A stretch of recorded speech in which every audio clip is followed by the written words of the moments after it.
Support WrestleTalk! Give us a subscribe. 2020 has been a year of unprecedented change and anxiety, with pandemics, fires, political upheaval, and, of course, WWE debuting a character called Slapjack. But throughout it all, there's been one constant, one never-changing rock to cling to in the torrential rapids that are worldwide events. Seth Rollins feuding with the Mysterio family. In a storyline that started all the way back in May, the program has continued in spite of Ray being thrown off the top of Titan Towers. Thank you, smaller roof below the main roof. Ray having his eye kayfabe ripped out, the entire feud being drafted from Raw to SmackDown, and even Aaliyah getting more over than her brother Dominic on YouTube thumbnails. But now the feud has finally met its match. A little cute bubba who's a wrestling baby. Oh, such a baby. Ringside News is reporting, so do take this with a pinch of salt, that Seth Rollins is expected to take time off following next Sunday's Survivor Series pay-per-view to be at home with his fiancée Becky Lynch ahead of the birth of their first child next month. Lynch announced on the post-Money in the Bank episode of Raw back in May that she was pregnant after she and Rollins got engaged last August. Becky understandably relinquished her Raw Women's Championship and hasn't been seen on WWE TV since. Seth has continued to be a featured character on Raw and then SmackDown, so he'll presumably be written off TV in his Team SmackDown vs Raw Survivor Series match. It's currently unknown how long Rollins will be taking time off for, and this could be why WWE transitioned his feud with the Mysterio family to focus more on Murphy's relationship with Aaliyah. Oh god damn it, that means it is continuing. Before we get on with the rest of the episode, I'd just like to say a huge thank you to this video's sponsor, Raid Shadow Legends!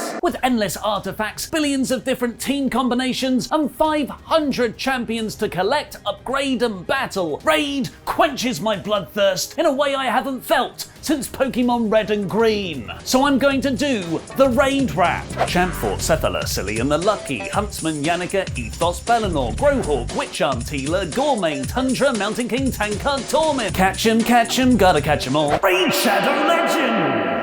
And you can summon even more champions with shards, like my Magma Blood from an Ancient Shard and Daywalker, Fighter of the Night Walker from a Void Shard. And even if you don't like your champion from the Shard, you can just sacrifice them to level up one of your existing team. And soon there will be even more champions coming, which you can see in this amazing new artwork featuring Party Lizard. Gotta update my Raid rap now. Download Raid using WrestleTalk special links in the video description below to find me in-game with the name Wonder Ollie and join my Ollie-thority clan. And as a gift for using my special links below, new players will get 100,000 silver, 2 clan boss keys, 10 mystery shards, and the free champion Executioner. All this treasure will be waiting for new players here in the inbox for the next 30 days. Please at least give Raid a download using our links because it really help support us here at WrestleTalk. And then you too can do your own Raid rap.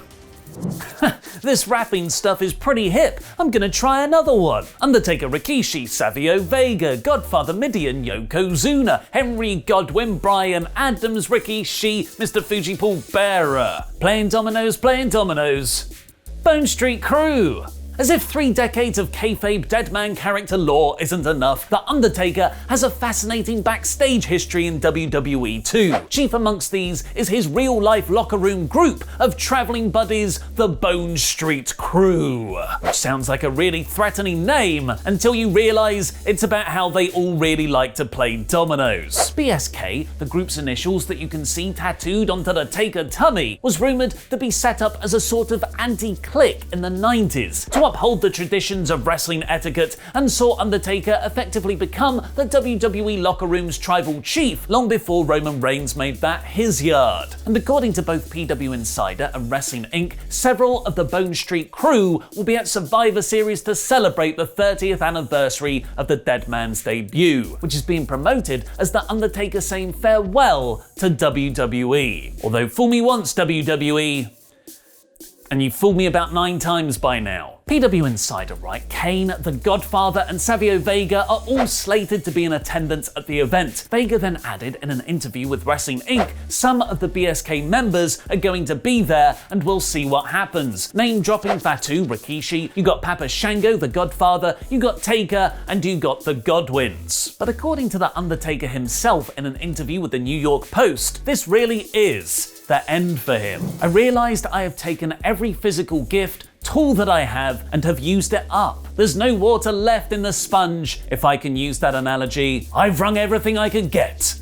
out of that sponge. He even ruled out any more cinematic style matches like his Boneyard bout with AJ Styles at April's WrestleMania, which would allow him to digitally or practically add water to that sponge. It really doesn't appeal to me because basically what it is working around my limitations. It's capitalizing on some of my ability and some of my creative ability to tell a story, but basically it's trying to mask some of the lack of my physical abilities at this point. Do you think this is actually the last we'll see of The Undertaker? Let me know in the comments, where I'll be replying to people from out of nowhere saying, Undertaker to AEW confirmed. WWE.com have uploaded a gallery of their current roster cosplaying as the various looks from Undertaker's career. We've got American Badass Liv Morgan, rejected 1960s Batman villain Zelina Vega, AJ Styles playing Doc Gallows, playing The Undertaker, and Jeff Hardy playing Johnny Depp, playing The Undertaker. But it's not just the Bone Street crew showing up at Survivor Series. Apparently the Bella twins are also in discussions to return to WWE. Nikki and Brie Bella were kind of supposed to return to WWE for WrestleMania season, where they were to be inducted into the Hall of Fame along with Batista, JBL, the British Bulldog, Jushin Thunder Liger, and the whole NWO. But the ceremony had to be scrapped because of the pandemic, as the 98 members of the NWO would have made social distancing impossible. The Bellas announced their retirements last March on Total Bellas, but in true wrestling retirement fashion, there were apparently plans for them to win the tag team titles from the Iconics just several months later at SummerSlam 2019. Nikki's neck and brain cyst meant she couldn't get cleared to return to the ring though. Now, in an interview with Us Weekly, Artem Chingventsev revealed his fiancée Nikki has been having talks about coming back and doing something together with Brie. They both have kids, and I feel like they still have this unclosed chapter with wrestling.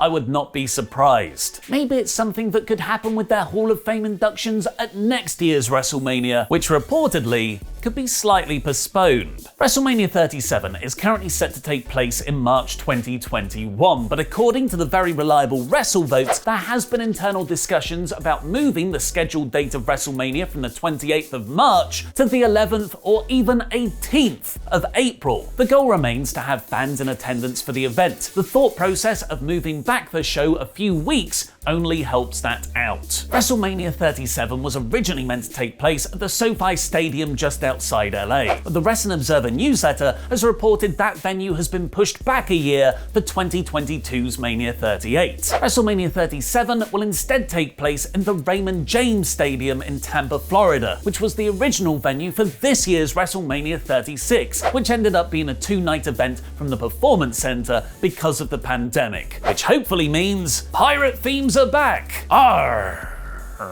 WWE are understandably desperate to get crowds back in attendance at their shows, and the company has recently issued a fan council survey to see whether people would feel comfortable at WWE live events in the first 3 months of next year. With Wrestling Inc. reporting one question as, assuming that a WWE live event were coming to a local venue, arena, stadium, etc., between January 2021 and March 2021, how likely would you be to attend a WWE live event? With the options being very likely, somewhat likely, neutral, somewhat unlikely, or very unlikely. Would you attend a WWE live event early next year? Let me know in the comments saying absolutely not, there's a pandemic on, it's dangerous. But actually maybe for the Royal Rumble, it's really fun. Thanks for your support on Patreon, The Kessel Run, The X Solo, and He Can Last Sean for longer than you in the ring. AEW President Tony Khan has received criticism following his pre-Dynamite tease on Wednesday that the balance of power in wrestling will shift tonight. Many were underwhelmed as that power shift was Pac making his return to AEW after 8 months stuck in the UK because of lockdown. It's great to see Pac back on TV, but did it really change the wrestling industry? Tony Khan, TK to his mates, has followed this up by saying it's only the beginning. Thank you everyone who watched AEW Dynamite last night. A shift in wrestling's balance of power has begun, and the winners will be wrestling fans. Pac's returned after 8 months, and I have aces up the sleeve in the weeks ahead. You won't get them all at once, but you'll get them all. With Shaq seemingly coming in for a match against Cody Rhodes, and the very real possibility that Kenny Omega will win the AEW Championship on the 2nd of December Dynamite, the power shifting hype feels more deserved, with fans also still speculating over Sting potentially debuting for the promotion, a New Japan working relationship being announced, and weirdly, Ryback being signed.